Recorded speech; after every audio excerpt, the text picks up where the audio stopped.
Trinité. Dès qu'il le peut, Gérard Honoré vient se ressourcer sur cette plage. Une plage, celle de son enfance. Une plage dont il a rêvé pendant 33 ans. À 20 ans, contraint et forcé, il quitte la Martinique. Direction l'Hexagone pour faire son service militaire. À son arrivée à Paris, premier choc. En plein mois d'août, je grelottais. Et j'ai dit, mais qu'est-ce qui se passait ici, qu'on m'envoie? S'il a pu s'habituer au climat, il a aussi découvert l'intolérance. Les gens étaient racistes. Au début, quand je suis rentré là-bas, les gens ils étaient très racistes. Alors, maintenant, c'est modéré. Mais avant, les gens ils étaient vraiment racistes. Ils n'aimaient pas les Noirs. Malgré le froid et le racisme, Gérard restera de l'autre côté de l'Atlantique. J'ai rencontré une fille là-bas et tout ça, ça m'a... Alors, je suis resté pour la fille. Gérard se marie avec une métropolitaine et aura 3 enfants. Pendant 33 ans, il ne reviendra pas en Martinique. Ses enfants n'ont jamais foulé le sol de sa terre natale. Comme ils sont nés là-bas, je les aurais emmenés petits. Ils seraient venus maintenant, mais maintenant ils sont grands, alors ils veulent plus... Ils veulent plus venir, ils ont leur vie. Hein. Ils parlent pas le créole. Aucun de mes enfants parle le créole. Jamais parlé créole à la maison. Quand je parlais créole, c'était quand j'étais en colère après eux. Mais à part ça, ils parlent pas le créole. Gérard sera chauffeur routier pendant 30 ans. Il y a 2 ans et demi, à l'heure de la retraite, il décide de réaliser son rêve. Rentrer en Martinique. Alors je me suis trouvé perdu dans le coin. Et je croyais que j'étais rendu à Fort-de-France, Simon-de-Gauche, j'étais rendu chez moi.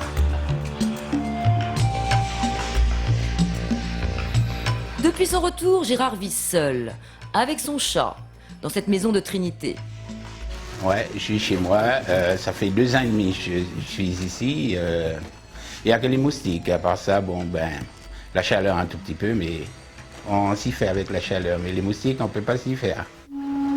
Plus que les moustiques et la chaleur, c'est avec les mentalités locales que Gérard a le plus de mal. Parce qu'ici, l'ambiance, elle n'est pas trop bonne. Chacun a son caractère, mais là-bas, je me trouvais mieux parce que j'ai vécu plus longtemps là-bas, j'ai vécu quand même peut-être 40 ans là-bas. Et ici, j'ai vécu très peu, 20 ans. Alors, c'est ça, peut-être pour ça, parce que je suis plus habitué là-bas qu'ici. Mais j'aime bien quand même la Martinique. Autre choc culturel pour Gérard, habiter sur une île, et c'est la fin de l'anonymat. Ce que je trouve entre la France et ici, les gens ils surveillent trop la vie des autres. Ils ne regardent pas leur vie, mais ils regardent la vie des autres.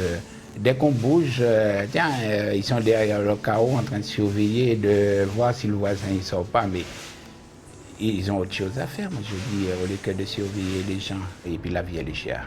Alors là, c'est le grand sujet de la vie qui est cher. Ses rares visites, sa famille et quelques amis venus partager le rituel du tiponge. Et là, Gérard n'a curieusement pas eu de soucis d'adaptation. Comme Gérard, Daniel a vécu plus de 30 ans loin de la Martinique. Mais son retour au pays s'est beaucoup mieux passé, malgré des débuts difficiles. Et lui, il est trop métropolitain pour moi. Je le suis. C'est-à-dire? Parce que normalement, quand on lui parle d'une recette de Martinique, il a toujours une modification qui me tape sur le système. Dès que Gérard souligne ce qui le choque en Martinique, la conversation s'échauffe. Il y a quelque chose qui manque encore ici, c'est question de pauvreté, je dirais.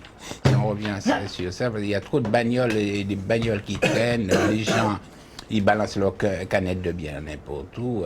C'est vrai, ça c'est un truc qui m'agace aussi. Tu sais que la Martinique, il y a toujours un côté bordélique, 100% oui, mais bordélique. justement, il ne faut pas rester quand même dans l'ignorance, mais je dis, ça évolue trop vite. Tu comptes ton pays. Non, je ne suis pas contre, mais bon, ben, je dis, il y a beaucoup de choses. C'est pourquoi je me permets de te dire ça.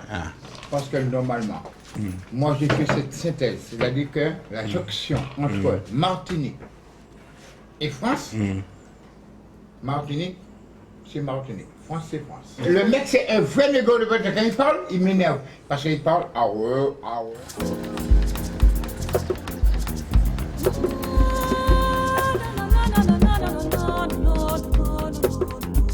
En retrouvant son île, Gérard a aussi retrouvé le plaisir d'acheter des légumes pays. Ce couple de vendeurs a aussi vécu longtemps en métropole. Depuis leur retour, chaque jour, ils se félicitent d'être entrés en Martinique. Paradis à la Martinique. Ah oui, ah oui. Nous sommes dans un paradis. On est heureux hein, dans notre pays. Moi, je ne peux pas dire autre chose. Ouais.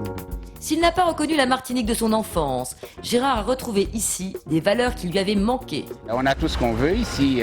Et puis, quand tu as besoin de quelque chose, les gens te le donnent ici. Tu as des gens qui te donnent des trucs. La solidarité. Ouais, voilà. Voilà. Hein? Nous sommes solidaires dans tout. Dans tout. Le Martiniquais est solidaire dans tout. On peut avoir. T'es Martiniquais, il faut accepter la Martinique comme elle est. Avec l'évolution de la Avec l'évolution de la parce qu'avant. Nous avons vécu là-bas. Ouais, on a vécu en Martinique, on est revenu. En arrivant ici, il ne fallait pas se poser de questions. Faut être bien dans le pays. Ah, mais moi, je suis bien dans ma peau. De même qu'on va partir dans la Caraïbe, qu'on va habiter demain à Sainte-Lucie, on va habiter à la Dominique, eh bien, ce sera la même chose. Après 2 ans et demi, Gérard a toujours du mal à s'adapter à notre île. Et il envisage même de repartir. Non, j'ai un terrain, mais je ne vais pas faire construire dessus, ni mettre quelque chose dessus, parce que je ne suis pas sûr de rester ici. Un jour, je prendrai l'avion, je ne sais pas à quelle heure, mais un jour, ça va me prendre, et puis je vais à l'aéroport, je remonte dans l'avion, puis terminé. Combien de Martiniquais déracinés qui, comme Gérard, verront leur rêve de retour définitivement brisé.